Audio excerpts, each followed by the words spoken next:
Lok Sewa target YouTube च्यानलमा साथीहरूलाई हार्दिक स्वागत छ।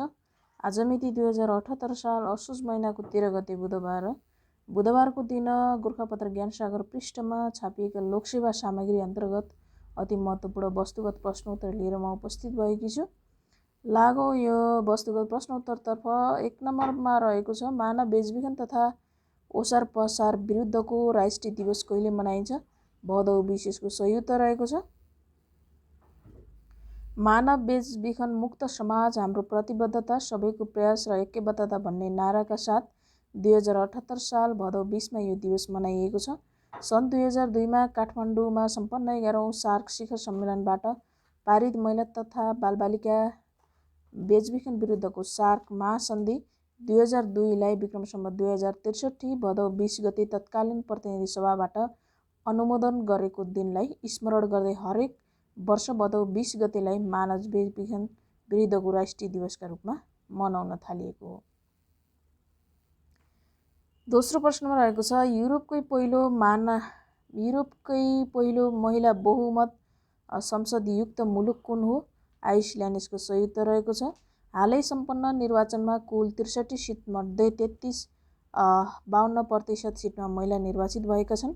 सन् 2017 को निर्वाचनको तुलनामा महिलाले 9वटा बढी सिट जितेर नयाँ कीर्तिमान कायम गरेका छन्। प्रश्न नम्बर 3 मा रहेको छ, विक्रम सम्वत 2078 को संविधान दिवसका अवसरमा नेपालको सबैभन्दा ठूलो मान पदवी नेपाल रत्न कसलाई प्रदान गर्ने घोषणा गरियो? पूर्व प्रधानमन्त्री कृष्णप्रसाद भट्टराईलाई प्रदान गरिएको छ। यो मरोडपरान्त मान पदवी हो। यसैगरी मन्त्री परिषदका पूर्व अध्यक्ष स्वर्गीय सुवर्ण शमशेर राणा र पूर्व प्रधानमन्त्री झलनाथ खनाललाई राष्ट्र गौरव मान पदवी प्रदान गरिएको छ। चौथो प्रश्नमा रहेको छ, नेपालमा अप्टिकल फाइबर बिछ्याउने कार्यको सुरुवात कहिलेदेखि गरिएको हो? यो विक्रम सम्वत 2076 जेठ 6 गतेदेखि गरिएको हो। डिजिटल पूर्वाधार समृद्धिको आधार, हाम्रो प्रयास सूचना प्रविधिको विस्तार नाराका साथ अप्टिकल फाइबर बिछ्याउने कार्य धादिङको गल्छीका साथै सिन्धुलीको खुरकोट र धनकुटाको हिलेबाट सुरुवात भएको हो। अप्टिकल फाइबर मार्फत उच्च गतिको ब्यान्ड विथ प्रवाह गर्न सकिनेछ। प्रश्न नम्बर 5 मा रहेको छ, युरोपेली आयोगको अध्यक्षमा चयन हुने पहिलो महिला को हुन्? अर्सुल फन डर लियोन यसको सही उत्तर रहेको छ। जर्मनीको रक्षा मन्त्रीको कार्यभार सम्हालेकी अर्सुला युको अध्यक्षमा चयन हुने पहिलो महिला हुन्। उनको कार्यकाल सन् 2019 नोभेम्बर 1 बाट सुरु भएको। यु आयोगको अध्यक्षको कार्यकाल 5 वर्षको हुने प्रावधान रहेको छ। प्रश्न नम्बर 6 मा रहेको छ, नेपालमा आम निर्वाचन दिवस कहिले मनाउन थालिएको हो? यो विक्रम सम्वत 2073 यसको सही उत्तर हो। नेपालमा विक्रम सम्वत 2015 फागुन 7 मा पहिलो आम निर्वाचन भएको सम्झनामा हरेक वर्ष फागुन 7 का दिन यो दिवस मनाउन थालिएको हो। विक्रम सम्वत 2077 फागुन 7 मा मनाइएको 5औं निर्वाचन दिवसको नारा निर्वाचनमा सबै सधैँ सँगै रहेको छ। विक्रम सम्वत 2076 मा स्वच्छ, स्वतन्त्र, निष्पक्ष, विश्वसनीय एवं मितव्ययी निर्वाचन, शान्ति, स्थिरता र समृद्धि र सुशासन नाराका साथ यो दिवस मनाइएको थियो। प्रश्न नम्बर 7 मा रहेको छ, संस्कृत भाषाको पहिलो चलचित्र गुरु दक्षिणा हो भने नेपाली भाषाको पहिलो चलचित्र कुन हो? सत्य हरिश्चन्द्र यसको सही उत्तर रहेको छ। 8औं प्रश्नमा रहेको छ, इन्द्र सरोवर ताल कहाँ पर्दछ? मकवानपुर जिल्ला यसको सही उत्तर हो। मकवानपुर जिल्लामा पर्ने कुलेखानी जलविद्युत परियोजनाका लागि निर्मित 7 किलोमिटर लामो जलाशयलाई इन्द्र सरोवर भनिन्छ। युवरागी इन्द्र राज्य लक्ष्मी देवी शाहको स्मृतिमा इन्द्र सरोवर नामाकरण गरिएको। यो नेपालको सबैभन्दा ठूलो मानव निर्मित ताल हो। यो ताल मत्स्यपालन र पर्यटकीय दृष्टिले आकर्षक स्थल बन्न पुगेको छ। 9 नम्बर प्रश्नमा रहेको छ, अर्थ आवर भन्नाले के बुझिन्छ? WWF द्वारा वातावरण र पृथ्वीको संरक्षणबारे सञ्चालित अभियानलाई अर्थ आवर भनिन्छ। 10औं प्रश्न रहेको छ, संयुक्त राष्ट्रसङ्घीय मानव अधिकार परिषद सदस्यमा नेपाल पुनः कहिले निर्वाचित भएको हो? सन् 2020 अक्टोबर 13 यसको सही उत्तर हो। नेपाल सन् 2021 देखि 2023 सम्मको कार्यकालका लागि निर्वाचित भएको छ। यसअघि नेपाल सन् 2018 देखि 2020 सम्मको कार्यकालका लागि निर्वाचित भएको थियो। यस परिषदमा एसिया प्रशान्त क्षेत्रबाट 13, अफ्रिकाबाट 13, पूर्वी युरोपबाट 6, ल्याटिन अमेरिका र क्यारिबियन क्षेत्रबाट 8, पश्चिम युरोप र अन्यबाट 7 राष्ट्र गरी 47 सदस्य रहने प्रावधान छ। यस संस्थाको स्थापना सन् 2006 मार्च 15 भएको हो। यसको प्रधान कार्यालय स्विजरल्यान्डको जेनेभामा रहेको छ। 11औं प्रश्नमा रहेको छ विश्व व्यापार सङ्गठनको पहिलो महिला महानिर्देशक को हुन्? यो एङ्गोजी ओकोन्जो नाइजेरियाकी हुन्। सन् 2021 फेब्रुअरी 15 नियुक्त ओकोन्जोले सन् 2021 मार्च 1 देखि कार्यभार सम्हालेकी थिइन्। WTOको महानिर्देशकको कार्यकाल 4 वर्ष हुने प्रावधान रहेको छ। 12औं प्रश्नमा रहेको छ 2 दिनसम्म लगातार नृत्य गरी गिनिज बुकमा नाम लेखाउन सफल नेपाली दिदीबहिनी को हुन्? रुबिसा र एलिसा श्रेष्ठ।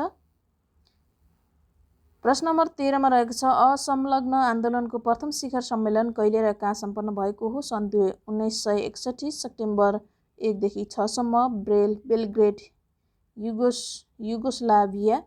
यसको 19औं सम्मेलन सन् 2019 अक्टोबर 25 देखि 26 सम्म अजरबैजानको बाकुमा सम्पन्न भएको थियो।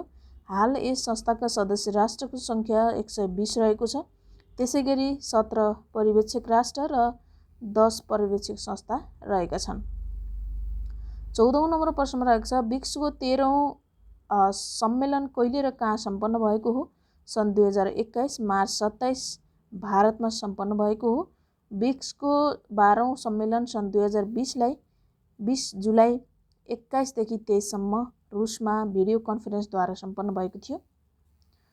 15औं प्रश्न रहेको छ हेनेली पासपोर्ट इन्डेक्स 2021 अनुसार शक्तिशाली पासपोर्टको सूचीमा नेपाल कतिौं स्थानमा रहेको छ? सन् यो 109औं स्थानमा रहेको छ नेपालको पासपोर्ट। विश्वको बलियो प्रभावशाली पासपोर्ट भएका राष्ट्रहरू क्रमशः जापान 193 गन्तव्य, सिङ्गापुर 192 गन्तव्य, जर्मनी, दक्षिण Korea 191, Finland, Italy, Luxembourg, Spain 190, Austria, Denmark 189। कमजोर पासपोर्टको सूचीमा रहेका राष्ट्रहरू अफगानिस्तान 26औं, इराक 28औं, सिरिया 29औं, पाकिस्तान 32औं, यमन 33मा रहेका छन्। प्रश्न नम्बर 16 एक नर्स एक विद्यालय नामक अभियान सञ्चालन गर्ने प्रदेश कुन हो? यो प्रदेश नम्बर 3 यसको सही त रहेको छ। 17औं प्रश्नमा रहेको छ पशु पन्छीका लागि खोप उत्पादन गर्ने हेस्टर वाइ साइन्सेज प्रणालीको स्थापना कहाँ गरिएको छ? काभ्रेपलाञ्चोक यसको सही त रहेको छ। अन्तर्राष्ट्रिय विकास सहायता परिचालन नीति कार्यान्वयन समितिको अध्यक्ष को हुने व्यवस्था रहेको छ? अर्थमन्त्री यसको सही त रहेको छ। 19औं प्रश्नमा रहेको छ B3W world back better world कुन देशद्वारा ल्याइएको योजना हो? अमेरिका यसको सही त रहेको छ। सन् 2021 जुन 21 मा बेलायतमा भएको G7 को बैठकमा अमेरिकाले पहिलो पटक यो अवधारणा अघि सारेको थियो। न्यून तथा मध्यम आय भएका मुलुकमा पूर्वाधारको विकास गर्ने उद्देश्यका साथ यो योजना ल्याइएको छ। चिनिया राष्ट्रपति सी जिनपिङद्वारा सन् 2013 मा सार्वजनिक गरिएको BRI बेल्ट एन्ड रोड इनिसिएटिभको प्रतिस्पर्धी योजनाका रूपमा यो अवधारणा ल्याइएको हो। 20औं प्रश्नमा रहेको छ राष्ट्रसङ्घको वडापत्रमा 111 धारा रहेका छन् भने सार्क वडापत्रमा कति धारा रहेका छन्? 10 यसको सही उत्तर रहेको छ। 21औं प्रश्नमा रहेको छ नेपाल र बङ्गलादेश बीच द्विपक्षीय इनर्जी कोअपरेसन सम्बन्धी समझदारी पत्र MOU मा हस्ताक्षर कहिले भएको हो? विक्रम सम्वत 2075 साउन 25 यसको सही उत्तर रहेको छ। सम्झौता पत्रमा नेपाल र बङ्गलादेश बीच जलविद्युतमा लगानी गर्ने दुई देशको ऊर्जा सचिव स्तरीय जोइन्ट स्टियरिङ कमिटी, सहसचिव स्तरीय जोइन्ट वर्किङ ग्रुप जस्ता संयन्त्र बनाउने विषय समेटिएको थियो। समझदारी पत्रमा नेपालका तर्फबाट तत्कालीन ऊर्जा मन्त्री वर्षमान पुन र बङ्गलादेशका ऊर्जा राज्यमन्त्री नसरुल हमिदद्वारा हस्ताक्षर भएको थियो। प्रश्न नम्बर 22 संयुक्त राष्ट्रसङ्घ अन्तर्गत जलवायु परिवर्तन सम्बन्धमा आवश्यक नीति एवं वैज्ञानिक तथ्यहरूको विश्लेषण गर्ने उद्देश्यका साथ अन्तर्देशीय निकाय पिसिसीको गठन कहिले गरिएको हो? सन् 1988। यसको सही उत्तर रहेको छ। नेपालमा विद्युत तथा ऊर्जा सङ्ग्रहालय कहाँ रहेको छ? फर्पिङ काठमाडौँ। यसको सही उत्तर रहेको छ। 24औं प्रश्नमा अपरेसन नाइटिङ्गेल भन्नाले के बुझिन्छ? प्राकृतिक प्रकोपबाट पीडित जनतालाई चिकित्सकीय सेवा उपलब्ध गराउने स्थायी रूपमा सञ्चालित कार्यक्रम। यसको सही उत्तर रहेको छ। 25औं प्रश्न रहेको छ, सूचना प्रविधि केन्द्र स्थापना गर्ने पहिलो स्थानीय तह कुन हो? साँपेबगर नगरपालिका आछाम।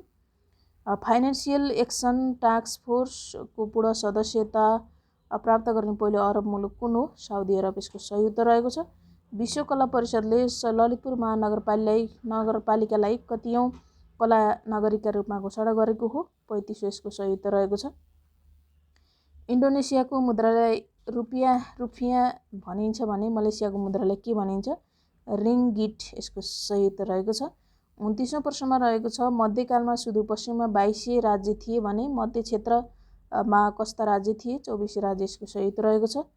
30औं प्रश्नमा रहेको छ, गुल्मीमा पहिलोपटक पूर्ण संस्थागत प्रसुति गाउँपालिका घोषित स्थानीय तह कुन हो? मालिका गाउँपालिका हो, जसलाई विक्रम सम्वत 2078 असोज 7 गते पूर्ण प्रसुति गाउँपालिका घोषित गरिएको थियो।